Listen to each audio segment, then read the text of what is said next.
Trump disrupts France's effort to green the G7 summit, posted by a news editor in GovPolitics. Latest news, RSS on August 26, 2019, 5:31 p.m. No comments. Biarritz, France, August 26, 2019. ENS. The 7 industrialized countries that make up the Group of 7, G7, Canada, France, Germany, Italy, Japan, the United Kingdom and the United States, had an ambitious environmental agenda mapped out before their meeting August 24 to 26 in Biarritz, a beach resort town on France's Basque coast.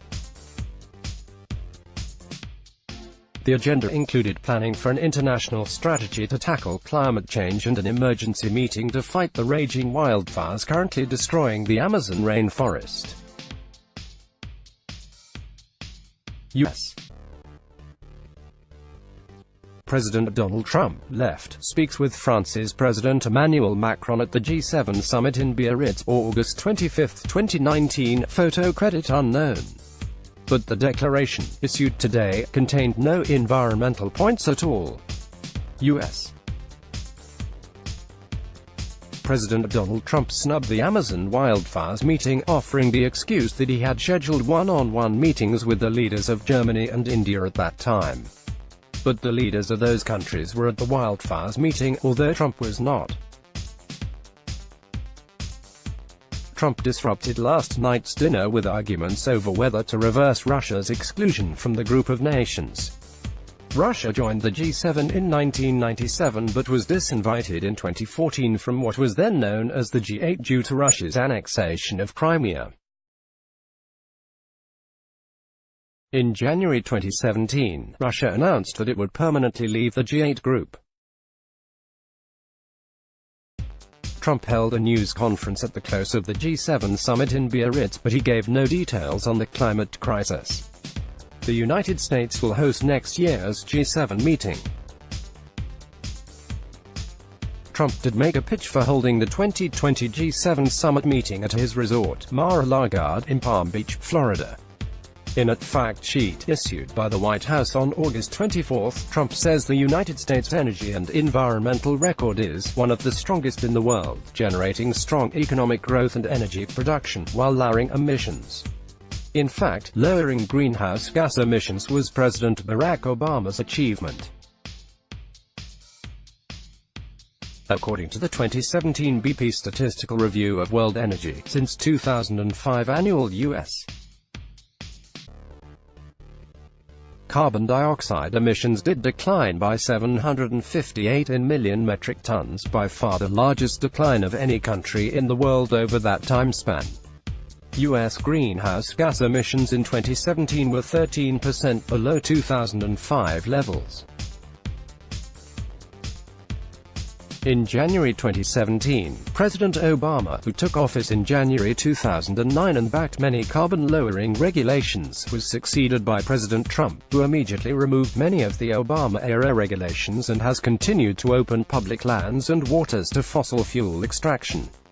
In 2018, U.S. carbon dioxide emissions rose by 3.4% after years of decline.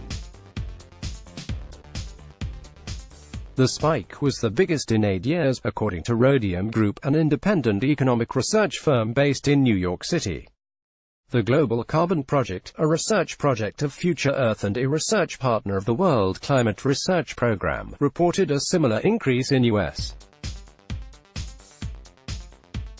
emissions for 2018. The data shows the U.S. is unlikely to meet its pledge to reduce emissions by 2025 under the Paris Climate Agreement.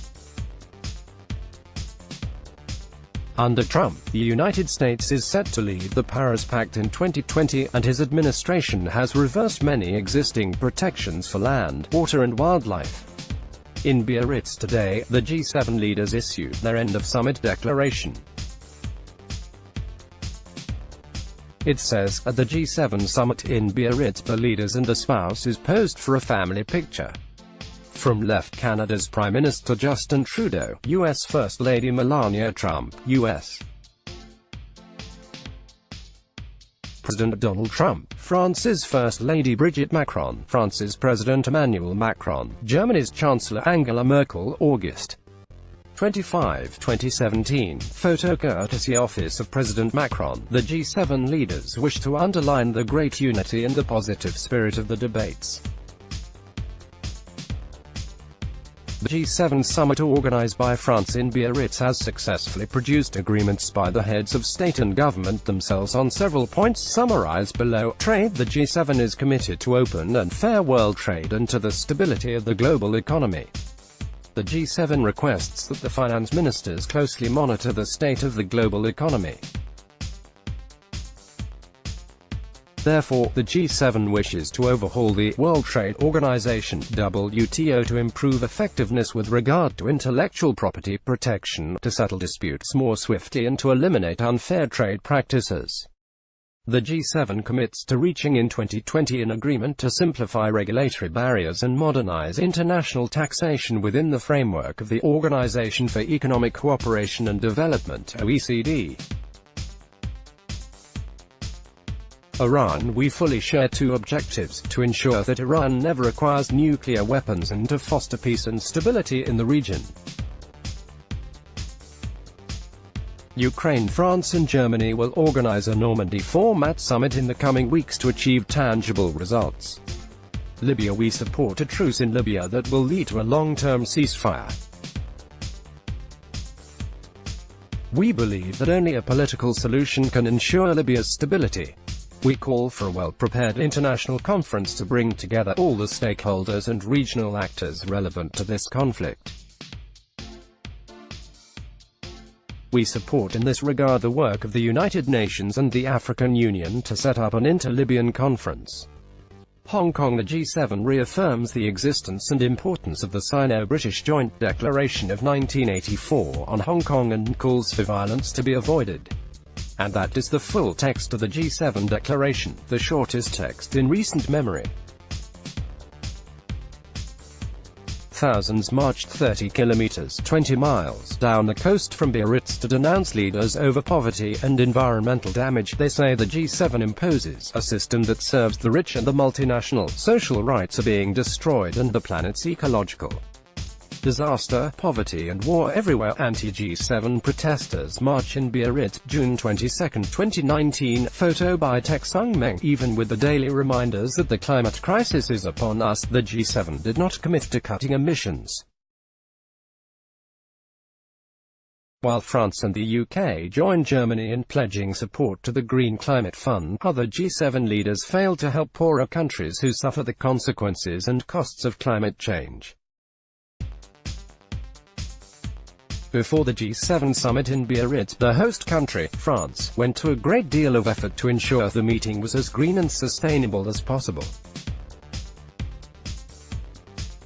In a statement outlining these efforts, the French government highlighted the green solutions of its sponsors and partners, saying to attain our ISO 20121 certification and equality at a major event label goals, several sponsors and partners have provided support. Orange, the French multinational telecommunications corporation, has made major efforts to develop and secure local infrastructures. ENGIE, the French multinational electric utility company, provided green energy and low environmental impact solutions, including a solar field powering electric trambuses provided by the urban community of the Pays Basque with the support of the Syndicat des Mobilités. For journalists and the press center, 200 hydrogen-powered bikes, with the support of the Nouvelle Aquitaine region. For accredited journalists at the summit provided by Biarritz's own Pragma Industries, to make it easier for them to travel around the different summit zones. L'Oréal, the French multinational cosmetics company, provided its assistance to the G7 Gender Equality Advisory Council, which has made recommendations over the past year to the G7 leaders on how to make gender equality a great global cause. Suez, a French waste management company, helped to reduce waste and to set up an extensive waste sorting system in the G7 summit venues, and also a waste collection and recycling plan to convert waste for the benefit of the region. Edenred, a French company specializing in prepaid corporate services, provided restaurant passes accepted by a network of 600 local restaurants as part of a Welcome to the G7 in the Pays Basque campaign, backed by the cities of Biarritz, Anglet and Bayonne and with the support of professional associations.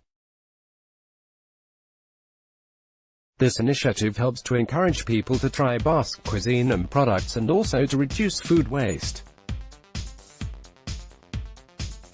Bertrand Dumazy, Edenred chairman and CEO, said, "The Biarritz summit will be a key moment in the French presidency of the G7, and we know how keen the teams responsible for its organization are to make the event an outstanding showcase of France's commitment to eco-responsibility." In addition to efforts to shrink the G7's ecological footprint, G7 organizers took advantage of a low-carbon label in France in April 2019, overseen by the Ministry for the Ecological and Inclusive Transition and the Ministry of Agriculture. The first low-carbon label will be awarded to a carbon offsetting project in the Haut-Garonne Valley of the Pays Basque. This project will receive significant support from La Poste Group, which has been carbon neutral since 2012 and was closely involved in the creation of the low-carbon label.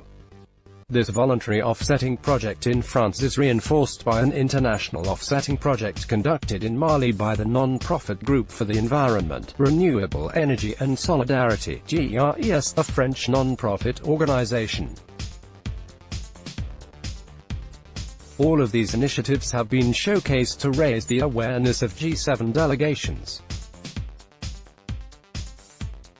France proposed G7 involvement through the signing of a responsible delegation charter, including specific commitments. France asked G7 delegations to participate in one of the two offsetting projects, either reforestation of the Haut-Garonne Valley in the Basque region or in Mali.